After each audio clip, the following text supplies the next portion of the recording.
Well, hello there. My name is John Meyer, and I want to talk about the microphones that I use in my productions, my compositions, and when sampling instruments, specifically my Neumann KM84s, my Coles 4038s, and a pair of custom-built U47 clones made by my friend Joel Cameron. Speaking of Joel, it would be silly to have this conversation without him. He's an expert at designing recording equipment.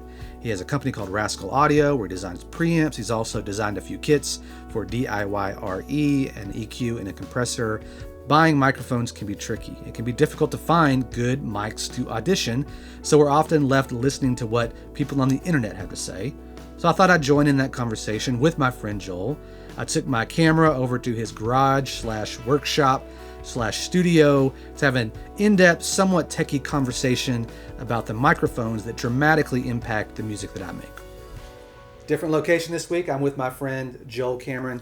If you've watched my videos for the past year, you've heard me mention his name in about every third video. And with the release of my Meyer-Felt contact instrument in the next few weeks, I went back to my Kawai sample where I mixed a bunch of microphones together, and that Kawai Felt sample is just a stereo mix.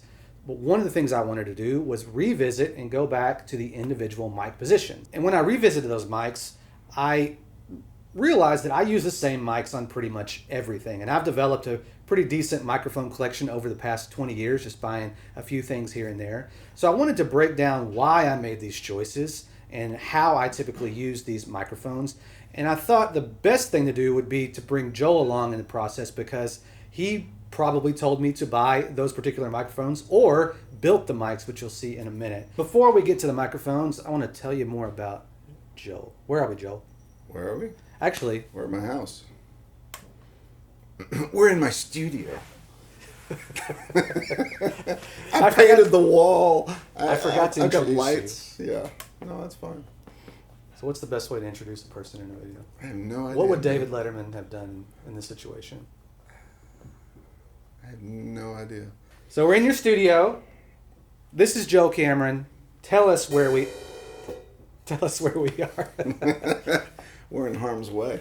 Ever since 2020, when my wife started working at home, she kind of commandeered the home office. So I moved out here and kind of converted this into a usable space to do the things that I do. And so that's what we're doing. That's where we are. And I met you almost 2 decades ago. Yes. And you were in a studio that you worked at for how long? I was in that space for 15 years. Yeah. And I tagged along. One day I showed up and I talked to him about making an album. You called me. Yeah. But I really had no interest in making an album. I just wanted to learn from you and hang out. And I just showed up. It came up every day for about 15 years. Yeah. So that's a pretty good lesson to learn if you want to get started on stuff. But anyways, Joel's brought all this stuff here. He's taught everything I know about electronics, which isn't much, and drums. And we'll make videos about this stuff in the future. But today we're going to focus on these microphones. And I want to start with the microphones that you like the least of my collection. The KM84s. So I bought these. This is real quick.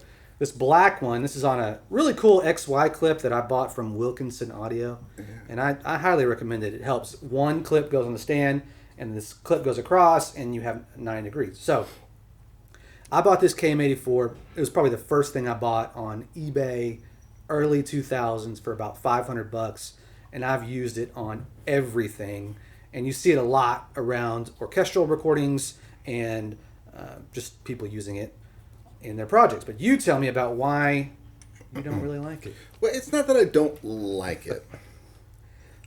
It's that the KM84 is a great microphone, but to me it's very sizzly, which makes it really great for acoustic instruments because they jump out of the mix without having to EQ them and stuff. But for me, it's almost a little too much. I don't know. I like a little bit more focused, like close your eyes and you can kind of touch the sound. You see it there in front of you. It's a little bit more focused, which I like the AKG 460 more for that. Both are transformer balanced. Both have a lot of personality. Both are really great mics. I would happily use KM84s if I didn't have my AKGs. I don't dislike them. They're just not my favorite. When you say transformer balanced, what do you mean? What's the alternative? electronically balanced. There's actually a big chunk of magnetically sensitive metal in here with wire wrapped around it, like hundreds of turns. And one of the wires comes from the circuit, and then a completely different wire goes to the world, and they transform that signal through the magnetic behavior between the two windings. So it's actually an isolated output. And that's the way you did it back in the day. It's very, very effective for galvanic isolation. But it also generally comes with the penalty of having a sonic artifact, which a lot of people love the sonic artifact of the transformers in this microphone and in a lot of microphones. So transformers are a big part of vintage microphone sound. We've gotten away from transformers in recent decades, and as a result, microphones have become more neutral sounding, which is good or bad depending upon your application. I personally like more character. And what, this is a pretty basic question, but what separates a small diaphragm microphone like that from a large diaphragm condenser? I mean, in a practical sense, a small diaphragm mic is a better choice if you want a more immediate or lifelike representation, because you have less mass in the capsule. So the diaphragm, specifically the diaphragm, has less mass, so it can respond to lower sound pressure levels and to higher frequencies, which have less energy. So small diaphragm mics tend to sound more lifelike, and they tend to have extended frequency response, whereas the mass of a large diaphragm condenser slows its impulse response. It can't react as quickly particularly to higher frequencies and to large transient spikes from percussive attacks and things. And so they tend to be more sluggish sounding, but as a result, they tend to sound a little bit more opulent and more refined and just kind of larger than life. So large diaphragms are great. You typically will use them for vocals and things that you want to be big and in front of you. Mm-hmm. And then for things that you tend to want to be more in the mix and not necessarily calling so much attention to itself, small diaphragms are a really good choice. On the piano, I used it in XY in the center. I tried it in different locations. I moved it all around, but I used 3 pairs, which we'll see here in a second. But I used that in the center, and then wide I'll take that from you. What is this, Joel? Tell me about it. You know this intimately. I do. I put this together for you. This is intended to be a clone of a Neumann U47. And without getting too geeky, you really can't clone a U47 anymore because the vacuum tube that it used is just not available, and any of them that exist aren't really working properly. There are lots of things you can do to get around that. This uses a different pentode circuit, but anyway, it's a U47 clone. To answer your question, it's my representation of essentially trying to capture the vibe that people love the U47 for. And this is the power supply. Yes. Why does it require an external power supply? It requires an external power supply because you have to supply a heater voltage and a B+ voltage for the tube. And phantom power won't do that. Not without some serious tricks, and even then you'll have probably current penalties that limit what you can do with it. But having a dedicated power supply means you can power the tube fully, make the circuit totally happy, and then you take the audio out of that separately. And this was, you sourced parts for this thing from all over the world, is that correct? Yeah. I've built a bunch of mics. Never for myself, it seems. In fact, the first one... This is the biggest mistake that you've made. The first one that I built for myself, it was such an aha moment, and I was showing it to everyone, and I used it on everything, and I loved it so much. And you talked me out of it for the cost of the parts to build myself a pair, which I have never done. It was your... What? It was your idea. It was that way. I didn't talk you out. No, you didn't talk good me at out anything of it. like that. No, you didn't have to argue much. No, I wanted a pair, and so I saw that as an opportunity to win-win. He wins, and I win, and I get a pair. And I did buy all the parts, but I never did quite finish putting them together. I got sidetracked by other projects. So, I still to this day don't actually have a pair of U47 clones for myself.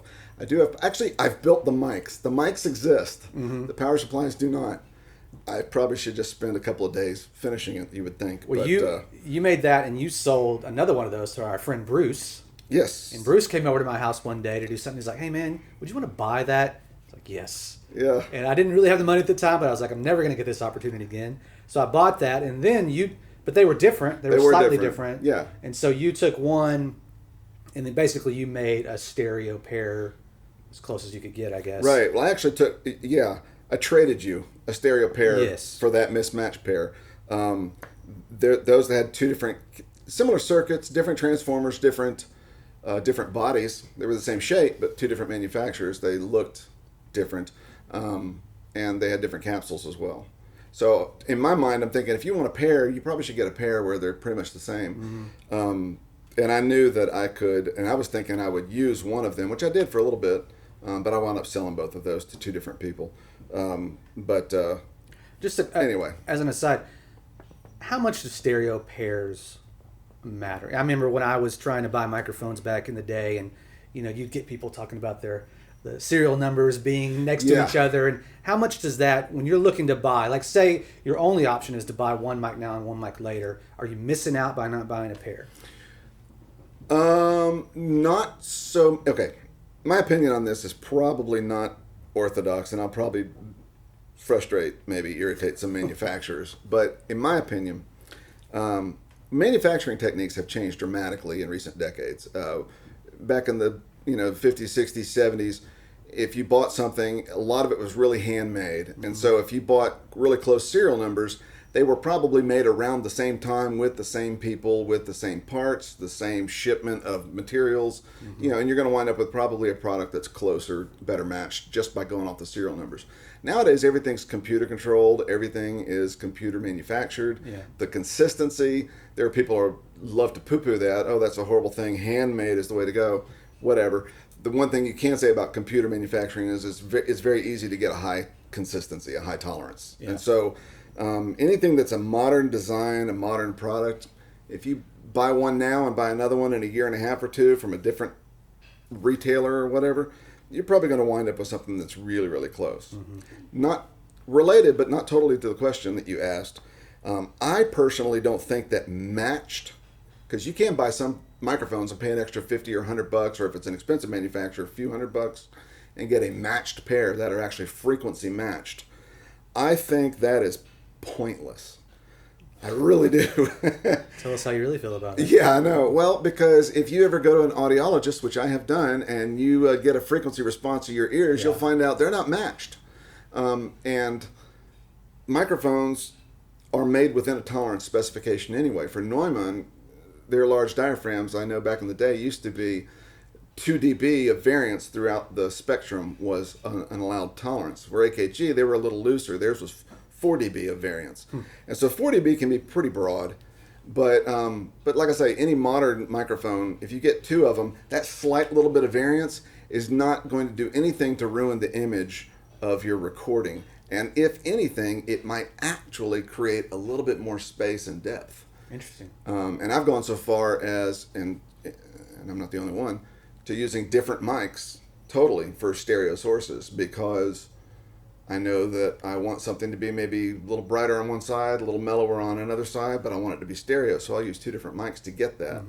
And then I don't have to screw with it in the mix too. So, but anyway, I won't go. I've noticed my KM84s, they sound a little different. And so one has a little more low end, or it sounds a little better than low end. So I just try to mix, if I'm doing a stereo thing on the piano, I try to put the one that emphasizes the part I need emphasized on whatever section, and just kind of mess with it there. I settled with those being in kind of a wide position. There's just something about the... What pattern? Cardioid. Cardioid, okay. Although sometimes I get confused because it's not written on there, so I have to listen and make sure it's right. But cardioid, fairly close to the hammers, and it just seemed, the bottom end, and to me it had the overall sound, and if that's my go-to sound on the instrument is the wide, which is the 47s. There's something about what's the main difference in low end between, I know you haven't really listened to the 84s in a while compared to that, but are there certain things that are characteristic of the large diaphragm versus the small diaphragm in the low end that's different? Generally, well, that's a great question. Between small diaphragm and large diaphragm, I don't know that that makes a giant difference in the low end itself. I do know that with regard to this mic, this capsule, this head grill combination, it has an enormous blooming low end, which is one of the reasons people love the U47. That, and it's got a clear mid-range around like 4K, like a little bump that makes the articulation of vocals and instruments very, very clear. And so it tends to give a bigger, larger than life sound, and that's what people like about this. They don't use this one, they want a bright, shiny mic. They use this one, they want mellow, intimate, and clear in your face. I use it. It's just set up. One of them is set up on a stand. Always. All the time. Every time I go to your place. And when I am composing and I have to write quickly and I'm not doing a session where I have people, it's just that mic and I move it around to whatever instrument. And sometimes I try to change it out and I'm like, why did I change this out? It sounds incredible. All right. Now on to, this makes you sad too, Joel, because you had a pair that mysteriously wandered off. Yes. What is this? What are you about to uncover? Oh, this is the classic ribbon mic of the universe. It's a Coles 4038, originally made. You've got a... Oh, that's unfortunate. You've got a rack screw. A rack screw on the back of it. Yikes. Fantastic. Put it back in there. This is a Coles 4038 ribbon. It was designed by the BBC, manufactured by ST&C, which was Britain's AT&T. Okay. And then at some point they quit making it, I guess, in the 60s or 70s, and they sold all the tooling to Coles Electroacoustic, and Coles has continued manufacturing it unchanged to this day, including this goofy release. Oh, I hate it. It's a goofy release with this goofy Western Electric connector, which is long obsolete, and so they have to custom make these things. You would think they would just put an XLR in. Like that would be something that would be acceptable without people going, the new ones suck, don't use them, which is, don't even get me started on that whole new versus old thing. But anyway, but it's just a brilliant mic. It sounds great on everything you pointed at. It's not hyped, but it's not boring. It's not dull. At first, when I first started using it, I was like, where's all the top end? Yeah, it's a ribbon. Yeah, and it took me a while to get used to, but I found like on drums or whatever, when you can match it with things that are already bright and you put that on there, man, it's just so smooth and warm. Yeah.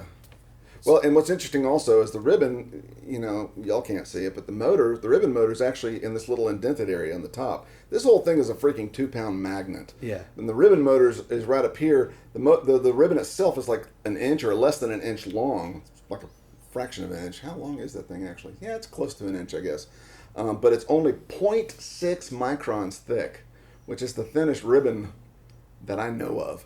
Which is also one reason why you don't want to blow in this thing. You don't want to blow into any ribbon mics, but plosives will absolutely destroy it. You'll be paying a couple $100 to have it re-ribboned. So, yeah, don't blow into this thing. And if you ever sing into it, which it's a good vocal mic for women particularly, it's a great female vocal mic. Pop filter, pop filter, pop filter. Definitely protect the mic. But yeah, I had a pair of these.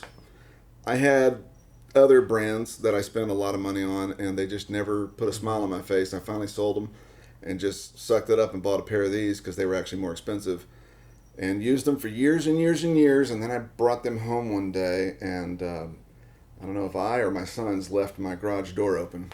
Terrible. And they walked away, and I've never had them since. And that was right around the time I was moving out of the studio. I was closing down the studio, and so I thought, I can't really justify spending another $2,600 on a pair of these. So I didn't do it. I use these on the back of the piano, and it's super dark. Yeah. But man, that's great. It picks up the overtones, and when you blend it in with all the other microphones. I mean, I like the wide mics, the U47s up the most, with a little bit of clarity coming in with the center, depending on how much mid-range focus you want. I almost called it focus with the KM84s because it just helps to kind of, oh, there it is right in the center. And then just a touch of this on the back, you get a nice sound. So, okay, real quick. Yes. A trick you can do with this if you've never done it. One of these with a pair of your KM84s on acoustic guitar. Okay. Space them out so that there's no phasey issues. And this dead center, about 30-40%, and then your KM84s for the width. Okay. and you will get so much of an intimate feeling of the body, and it's so organic, so realistic and three-dimensional. It adds the presence and the authority that the mics, particularly shinier mics like KM84s, don't get. Yeah. Try that sometime on acoustic. You're a big acoustic guy, so do that. It'll change your life. All right. And the last one, where's the... There's that. There you go, microphone. Go to sleep now. And then these were not used on the piano, but I thought I'd bring them anyways. Yep. I scored these from a church that was getting rid of them because to the church they looked stupid, which I could see that possibly. They're pretty cumbersome. Yeah. And so I think I traded some recording work for it. These are my Sennheiser 441s. MD441. And these are not the new ones, the reissues. It is a new clip, though, that I believe I paid $85 yeah, you probably did. For this stupid clip. Yeah, but they should have made this clip from the beginning, the little stupid clip that they had originally. That and the 421s, just horrible. Yeah, so what do you want to know? Okay, so most people know the 421. Yes. That's the more common microphone. Yeah. And they made this in the 70s, and you see this all the time for lots of different scenarios, vocals and everything back then. What is it? How does it differ from the 421 sonically? The 421 is a little bit more generic, dynamic microphone. This actually is more refined. Broader frequency response tends to be more of a condenser-like quality. In fact, a lot of people have done vocals with this. This was like Stevie Nicks' favorite vocal mic. I know live she used this forever. But it's just it's sort of like a more refined 421. It's like a 421 meets a U87, somewhere in between there. It's kind of and it's broadly useful on all that stuff. Really, the limiting thing about this microphone is its size. Yeah, it's a great snare drum microphone, but can't fit it under you the hi-hat. can't fit it. Yeah, unless the drummer raises their hi-hat way high, it's hard to place where you're not going to get off-axis, bleed and stuff. So I typically use it on toms when we're recording drums. Yeah, it's great tom mic. I need to mic up the piano with it. I worked with this guy years and years ago who borrowed all these fancy mics, and we went up to this. Did I ever tell you about that? We went up to this Mesquite, which is a town near Dallas. They had a nice performing arts hall and this piano, and we mic'd up the piano with every single mic that he had. And I forgot what they were. It's been 15 years. But we used this, and it stood up. It was great. I was very surprised. Yeah, it's a great mic. I mean, they've discontinued it because it was expensive to manufacture. Yeah. And they did without it, I guess, from the early, mid-'90s to just a few years ago. But they've reintroduced it, I guess, back by popular demand. I don't know how the new one differs or if it differs. It's crazy expensive for a dynamic mic, so maybe it doesn't differ much. Maybe it's just expensive to manufacture. Don't know. So those are my mics. And part of the reason, it's almost like buying guitars. You can always buy cheap stuff, and it will serve you well. And I recommend everybody buy cheap stuff when it sounds good. But there's also more resale value in these microphones that I have. They have only gone up in value since I purchased especially the KM84 15 years ago. And so microphones, if you're going to put more money into something, microphones are a good place. Good guitars, Gibsons and Fenders are a good place because they're going to maintain their value, as opposed to putting a lot of money in electronic stuff that's going to be here today and gone tomorrow. So that absolutely impacts my thought process. Also, unfortunately, it's more just for my peers. They're like, oh, you have goals. You've got a U47 Clone. That's cool. Clients, do they care? No. Do my media composition, people that buy the music that I make, do they care what microphones? Absolutely not. But hey, it's nice to be able to tell people I've got really cool mics. It's nice to have cool things. Yes, it is. Tell me what you are doing now as far as you're into a lot of things. Building gear, selling gear. What are some things that people can look at today that you have your hand in? A variety of things. I'm still doing Rascal Audio, obviously. I make the 2V and the 2R preamps. Almost everything that I've done sample-wise has run through the Rascal Audio 2R, which is the rack mount version. You have the rack version, right, yeah. So I make that. I have designed a couple of devices for DIYRecordingEquipment.com. The EQP5 and the OLA5, which is Pultec style EQ module and an optical limiter module. And I am about to release under my own brand, JCDIY, the Pultec clone that I have been...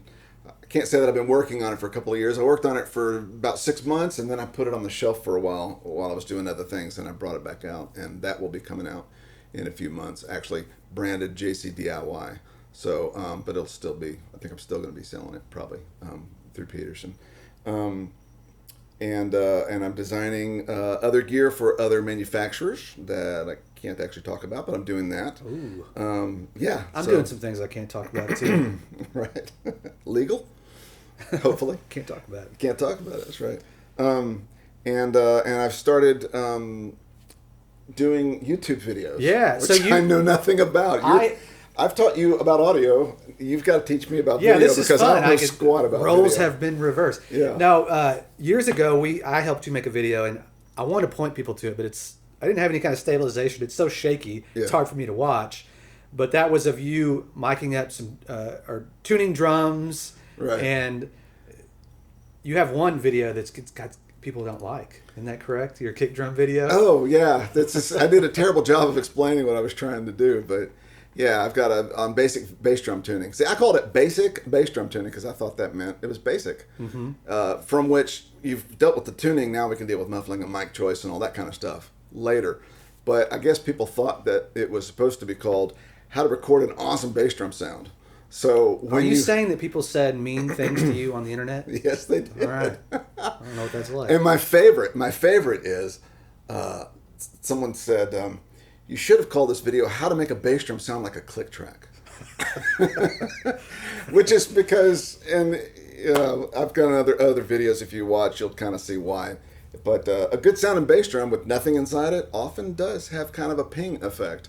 So I was not suggesting that people use that sound, but you can take the tuning more or less out of the equation, now focus on muffling and mic choice and stuff, and you're probably going to get a good sound. But I did a terrible job of explaining that in the video. So yeah, people, I got some hate mail. Yeah. And I just think it's funny though. I like it. That's part of the deal. If you're not getting hate mail, when people start talking about you like you're like a company or something else, and they don't realize that you are reading the comments. Right. And that's like they're talking to other people in the comments section. I'm like, well, I'm here too. Yeah. Please be nice. Well, I think some people were talking to me. Yeah, that's true. I'll have to show you a video or a screenshot of a email that I got recently. I'm not going to show you though. And now, but you've started the channel up again, and it's about what? Well, I'm a drummer and I'm an engineer, so it's about drums and engineers. Anyone who records drums or mixes drums or plays drums or builds drums, because actually I'm getting ready to do, I kind of tipped it off in a couple of videos ago when I took in fact, this is an entry-level kit.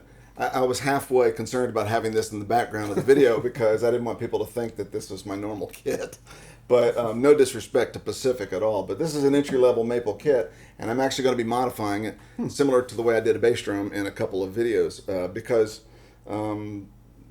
there's, well, you can go check it out if you want to understand why. And I'll be doing a link in the description. And I will be doing an ongoing series exploring why drums sound the way they sound, because there is so much misinformation, even from manufacturers. There are people now who are custom building drums who I am convinced don't really understand why drums sound the way they do. And it's kind of a cocky thing to say, but I've been playing drums for 40 years, and I've been recording them for the better part of 30. Mm-hmm. And there are just some things you cannot get around, certain constructions, certain realities of the way the drum is built and what it's made from and how. That is just repeatable over and over and over again, that simply fly in the face of what people are saying about the acoustics of drums. So if you're geeky about that, you'll definitely want to watch some of my videos, but also just recording drums, mixing drums, doing mixing in general as well. So that kind of stuff. Joel is I call him the Rick Beato of drums. You've got some Rick Beato characteristics to you, and that's a good thing. I think that's good. He's like Rick. a huge deal. I like Rick. He is a big deal. So yes, I'm a lot like him. But you can talk for a long time about this stuff, and it's great. And so if you're into drums, Oh, I can absolutely, absolutely follow Joel's channel. And if that's all we've got, I think I'll say goodbye. Signing off from Joel's. What do we call it? Does it have a name? It's my space. From Joel's MySpace. Take care. See you next week.